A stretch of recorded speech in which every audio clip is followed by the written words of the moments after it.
Hello everyone, it's Shane Kanto, your Wasteland reviewer, and I'm here to review Season 2 of HBO's Succession. And damn this show.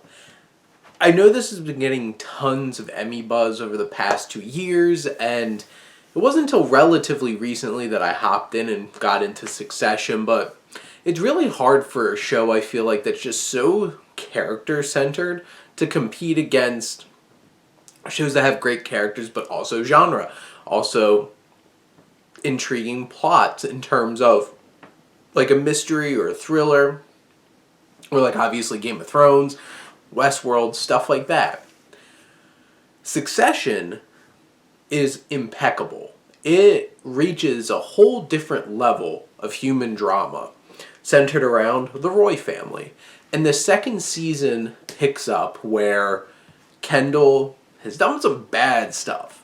He tries to take over, tries to take over his father's company, and then something happens at the end of that first season that puts him like so low on the totem pole, right at his dad's feet. And it's so interesting because his arc throughout this whole season, I feel like, is the main center of the show. And Jeremy Strong does such an amazing job of portraying Kendall. And he shows vulnerability, he shows intensity, he shows so many different layers to this character.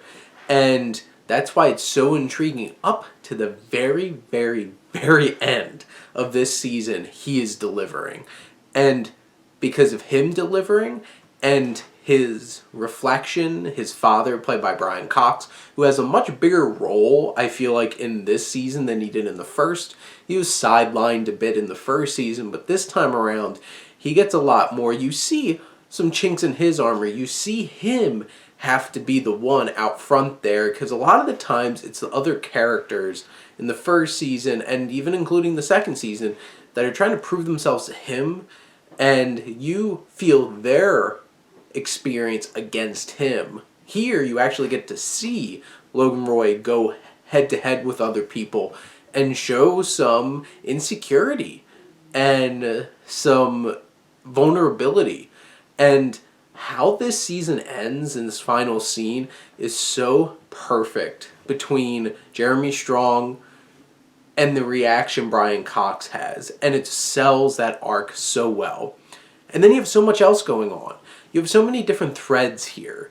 You have Siobhan, played by Sarah Snook, who's fantastic, and she really shines in this season, where she gets involved in the family business and trying her best to play the game, where she's a woman in a man's world, and also she's an outsider in the business, coming in, because Kendall's worked there. Roman, Kieran Culkin, who's still sharply funny and just basically a horrible person through and through, but somehow he's just so charming.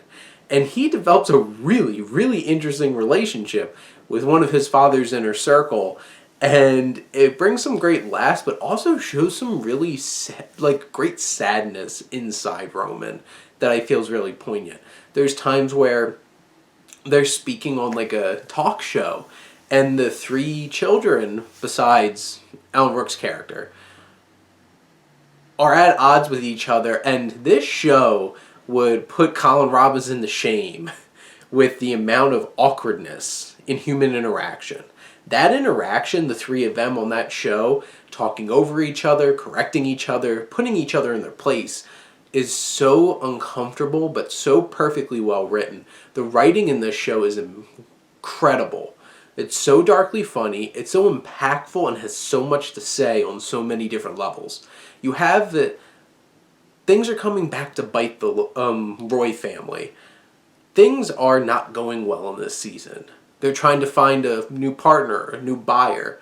You bring in new characters like Cherry Jones, who is a matriarch of a family who's trying to get to partner into their business. They want to buy their business.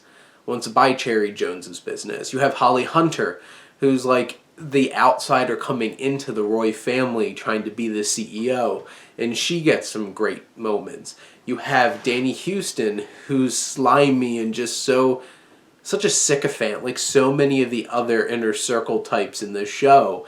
You have Fisher Stevens, who's sharp and clever and fun in the way that he completely dismisses others, and he's interesting because I feel like Logan Roy listens to him, and he's not too afraid to be open about it. You just have this amazing ensemble cast carrying this incredible arc where each of these characters get their own moments. Each of the children get their moments in this season. And this show is high-class drama with a darkly biting sense of humor that just makes this show work so much more. And I absolutely love Succession. Season 2, I think even top Season 1 for me, and I'm so looking forward to Season 3.